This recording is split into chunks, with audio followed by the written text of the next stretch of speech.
ನಮ್ಮೂರಲ್ಲಿ first ಹೆಣ್ಮಗಳ content creator ಯಾರಂತ ಮುಂದೆ ಹೇಳ್ತೀನಿ ಬನ್ನಿ. ಹಲೋ ನಮಸ್ಕಾರ, welcome back to completing 10K followers in 100 days. Morning ಎದ್ದು ಫುಲ್ ಚಳಿ ಇಕ್ಕಿತ್ತು, ಅದಕ್ಕಾಗಿ ಹೊರಗಡೆ ಬಂದು ಕುಂತಿದೀವಿ ನಾನು ಸೇರು ಬಿಸಿಲಿಗೆ. A few moments later. ಈಗ ನಾನು ಬಂದಿದ್ದೆ ಮೆಲ್ಕೆಡೆ, ಯಾಕಪ್ಪ ಅಂದ್ರೆ ಸ್ವಲ್ಪ ಪಂಚಾಯತಿಯಲ್ಲಿ ಕೆಲಸ ಇತ್ತು. ಇಲ್ಲಿ ಎದುರುಗಡೆ ನೋಡ್ತಿದಾರಲ್ಲ, ಇದೇ ನಮ್ಮ ಮೆಲ್ಕೆಡೆ ಗ್ರಾಮ ಪಂಚಾಯತಿ. ಮತ್ತೆ ಪಪ್ಪ ನಾನು ಬಂದಿದ್ದೀವಿ, ಸ್ವಲ್ಪ ಕೆಲಸ ಇತ್ತು, ಅದು ಕೆಲಸ ಮುಗಿಸ್ಕೊಂಡು ಈಗ ಹೋಗ್ತಿದೀವಿ ಇಲ್ಲಿಂದ. ಬಹಳಷ್ಟು ಜನ ಕೇಳ್ತಿದ್ರೆ ನಿಮ್ ಪಪ್ಪ ಏನ್ ವರ್ಕ್ ಮಾಡ್ತಾರಂತ. ನಮ್ ಪಪ್ಪ ವರ್ಕ್ ಮಾಡೋದು ಕನ್ಸ್ಟ್ರಕ್ಷನ್ ವರ್ಕ್ ಮಾಡ್ತಾರೆ. ನಮ್ ಪಪ್ಪ ಕಡೆಯಿಂದ ಸೀದಾ ನಾವು ಬಂದಿವಿ ಇಲ್ಲಿ, ಯಾಕಪ್ಪ ಅಂದ್ರೆ ರೀಸೆಂಟ್ಲಿ ನಮ್ಮ ಪಪ್ಪ ಇದು ವರ್ಕ್ ಹಿಡಿದಿದ್ದಾರೆ. ಇದು ಆಕ್ಚುಲಿ ಗುನ್ನತಿ ಲೆವೆಲ್ ಕಂಪ್ಲೀಟ್ ಆಗಿದೆ, ಮ್ಯಾಗ್ ಬೆಡ್ ಹಾಕ್ತಿದ್ದಾರೆ, ಅದಕ್ಕಾಗಿ ನೋಡ್ಕೊಂಡು ಹೋಗಕ್ ಬಂದಿದ್ದೀವಿ. ನಮ್ಮ ಪಪ್ಪ ಅಲ್ಲಿ ಅಂಕಲ್ ಜೊತೆ ಮಾತಾಡ್ಕೊಂಡು ನಾನು ಇಲ್ಲಿ ಕುಂತಿದ್ದೀನಿ. ನಮ್ ಲೈಫ್ ಯಾವ ತರ ಆಗಿದೆ, ಮಾರ್ನಿಂಗ್ ಅಂತೂ ಫುಲ್ ಚಳಿ, ಮಧ್ಯಾಹ್ನ ಅಂತೂ ಫುಲ್ ಬಿಸಿಲು. ಈಗ ಇಲ್ಲಿಂದ ವರ್ಕ್ ನೋಡ್ಕೊಂಡು ನಾನು ನಮ್ಮ ಪಪ್ಪ ಸೀದಾ ಹೋಗ್ತಿದ್ದೀವಿ ಮನೆಗೆ.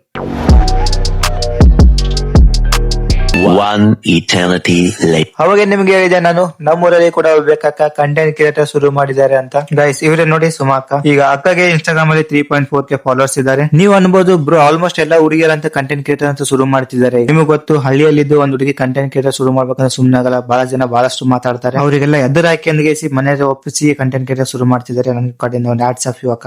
ಇದೇ ಲಾಸ್ಟ್ ಅಕ್ಕ, ಎಲ್ಲರಿಗೆ ಇನ್ಸ್ಪಿರೇಷನ್ ಆಗಿ ವರ್ಕ್ ಮಾಡಿ.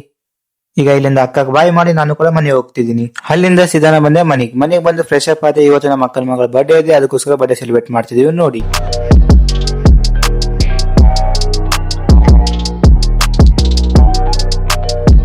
ಈಗ ಬರ್ಡೇ ಸೆಲೆಬ್ರೇಷನ್ ಮುಗಿತು, ಓಕೆ ಸಿಗೋಣ. ಮುಂದಿನ ದುಡಿದ್ರೆ ಟಾಟಾ ಬಾಯ್, ಸಿ ಯು ಸೂನ್.